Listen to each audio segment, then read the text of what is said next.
Sekarang kita akan meninjau situasi di mana garis merah ini atau VL itu lebih panjang daripada garis biru ini atau VC. Sehingga Imax dikalikan dengan KL dikurangi dengan KC itu ditunjukkan oleh garis pendek ini, dan V atau sudut antara GGL dengan arus itu memiliki nilai positif. Kemudian pada saat omega T dikurangi dengan alfa 0 itu sama dengan 0, fasor ini bisa diputar dan memiliki bentuk yang lebih sederhana seperti di sebelah kanan. Dan kita lihat bahwa KL dikurangi dengan KC ini memang positif, sehingga KL itu lebih besar daripada KC. Di sini kita katakan bahwa GGL itu mendahului arus, dan rangkaian kita ini memiliki sifat yang lebih induktif. Sekarang jika situasinya itu terbalik, di mana garis biru ini atau VC itu lebih panjang daripada VL, maka kita akan memiliki Imax dikalikan dengan KL dikurangi dengan KC yang ditunjukkan oleh garis pendek ini. Dan nilai V atau beda fase antara GGL dengan arus itu akan memiliki nilai negatif. Kita akan lihat pada saat omega T dikurangi dengan alfa 0 itu sama dengan 0, sehingga fasor ini bisa diputar sehingga terlihat lebih sederhana seperti pada gambar di sebelah kanan. Kita lihat bahwa KL dikurangi dengan KC ini negatif, sehingga KL itu lebih kecil daripada KC, sehingga kita katakan bahwa GGL itu tertinggal dari arus sebesar V. Di sini kita katakan bahwa rangkaian kita itu lebih bersifat kapasitif. Tapi jika VL dan VC ini memiliki besar yang sama, yang ditunjukkan oleh garis merah dan biru yang panjangnya itu sama, maka kita akan memiliki GGL yang fasenya itu sama dengan arus. Sehingga pada saat omega T dikurangi dengan alfa 0 sama dengan 0, di mana kurvanya itu lebih mudah untuk dilihat, di sini bisa kita perhatikan bahwa KL dikurangi dengan KC itu sama dengan 0, sehingga GGL dan arus itu memang memiliki fase yang sama.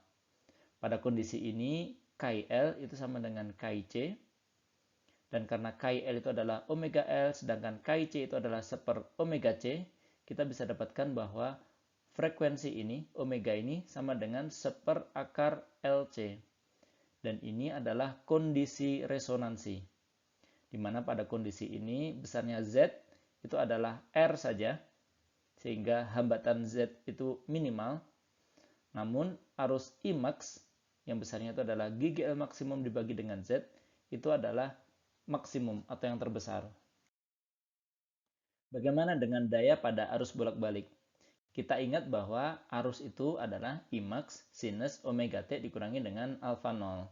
Maka daya sesaat atau daya pada setiap T itu besarnya adalah Imax kuadrat dikalikan dengan R sinus kuadrat omega T dikurangi dengan alfa 0. Nah, ini kalau kita tunjukkan, fungsi dari sinus theta itu ada kadang-kadang memiliki nilai positif dan kadang-kadang memiliki nilai negatif. Maka jika kita rata-ratakan, fungsi sinus ini adalah 0. Namun, jika kita kuadratkan, maka kita akan dapatkan kurva seperti yang ada di bawah ini. Tidak ada lagi nilai negatif, di mana nilai rata-rata dari fungsi sinus kuadrat itu adalah setengah. Kita lihat bahwa bagian atas ini persis mengisi di bagian bawah, yang nilainya itu adalah setengah. Maka daya rata-ratanya, jika kita rata-ratakan daya kita tadi, besarnya itu adalah setengah dari Imax kuadrat dikalikan dengan R, atau Imax kuadrat dibagi dengan akar 2 kuadrat dikalikan dengan R. Ini bisa kita tuliskan ulang sebagai I RMS kuadrat dikalikan dengan R. Sehingga daya rata-rata itu besarnya adalah I RMS kuadrat dikalikan dengan R, di mana I RMS itu adalah I maksimum dibagi dengan akar 2. Jadi RMS ini adalah root mean square. Jadi kita kuadratkan, kemudian dirata-rata, lalu diambil akarnya. Nah, sebagaimana arus RMS itu bisa didefinisikan sebagai arus maksimum per akar 2, Maka besaran-besaran yang lainnya pun kita bisa definisikan nilai RMS-nya. Misalnya GGL RMS itu besarnya adalah GGL maksimum dibagi dengan akar 2. Dan karena arus RMS itu adalah GGL RMS dibagi dengan Z, maka daya rata-rata yang besarnya tadi adalah arus RMS kuadrat dikalikan dengan R, itu bisa kita tuliskan ulang sebagai GGL RMS dikalikan dengan arus RMS dikalikan dengan R per Z atau cosinus V. Daya yang itu sama dengan GGL dikalikan dengan arus, ini sudah kita kenal sebelumnya. Namun sekarang ada faktor cosinus V.